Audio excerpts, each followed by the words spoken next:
Okay, quick way to hook up this ProForm right here. This ProForm variable fan controller. Now these are grounds here. I just stuck them here. I'm going to clean this up. You won't see this obviously. So there's 3 grounds. One goes to each motor. The 2 grounds go to the motor. Those are 10 amp wires. Now this is the control wire, the black one. The black single wire grounds to the battery. I got that. The red, large. I just hooked the large red to here, which is always battery, instead of hooking it right here. Now the key on is my baby here. This is going to be the one that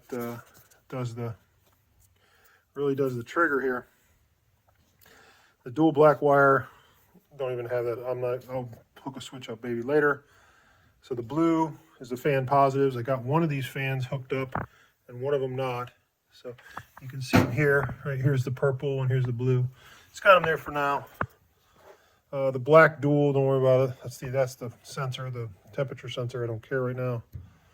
Black, red, dual wire, don't care. The purple is the AC. So got those wires all hooked up. So these are the grounds. These 2 go to the motors. This goes to the unit. Power to the unit.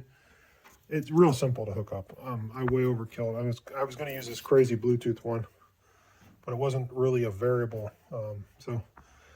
Okay, so my objective is to get running power, not ignition power, running power. Key on, run. So purple is my ignition start wire. That's my turn spring key. When you spring it into that.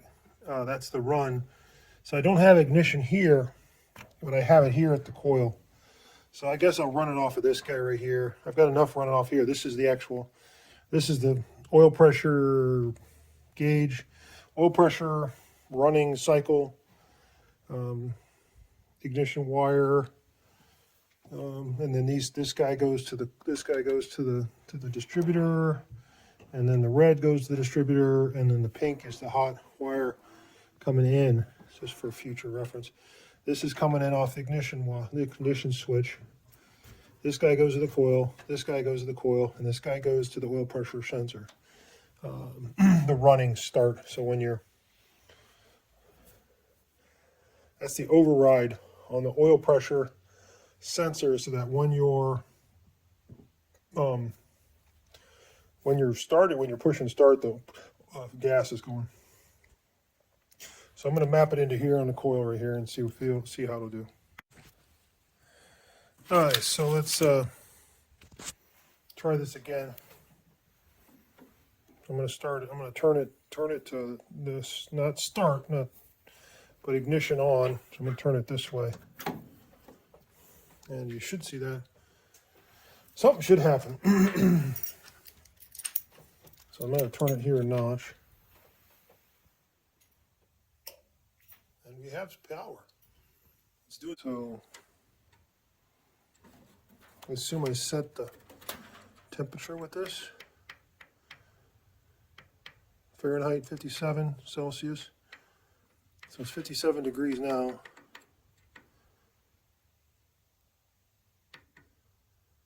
Come on, do something. Oh, there it is, 185. I guess I need to look to see there's multiple buttons.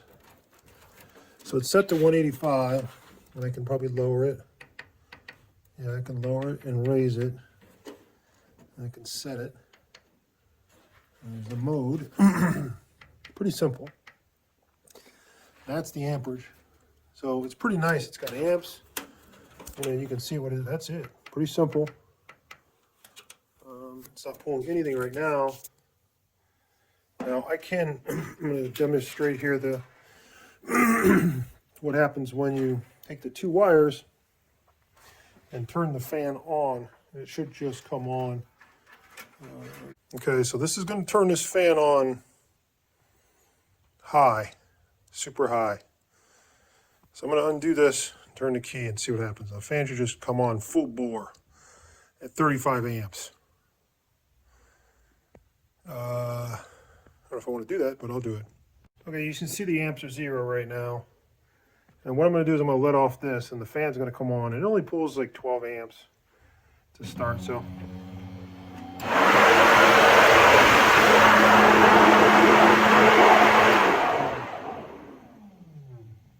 Goes back to 0. So that looks all good, and everything looks good. So it does kick hard, man. It's serious fans here.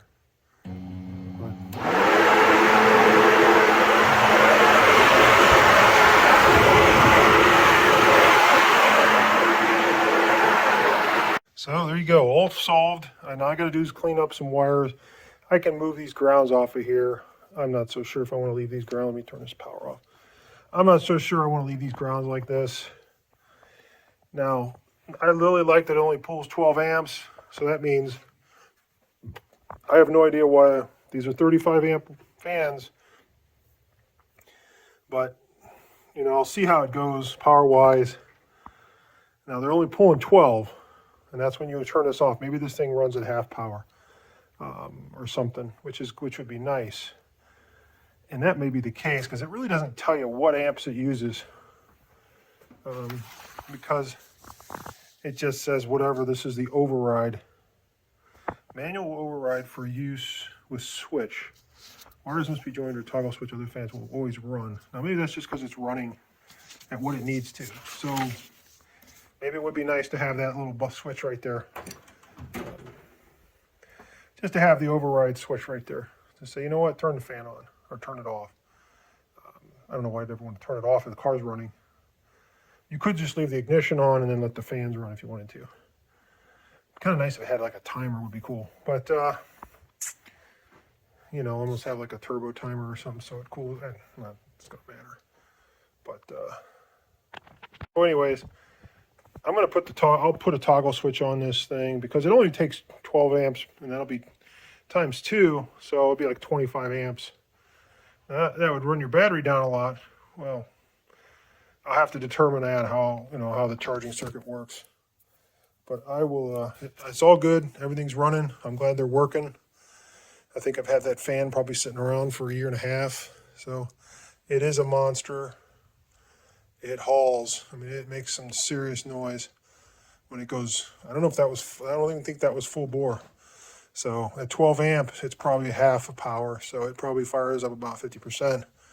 I don't know how it's figuring just to run 12 amps. Obviously, this is a different manufacturer from this fan controller to these fans, but those are generic. You know, this is just like any generic fan, but I really like this controller. It is a really, I think it was like $180, man. This is a good, that Proform, this right here. Proform 2nd gen variable speed paint,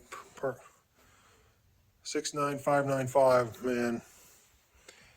It's probably, I don't know. It's going to get a good review for me. So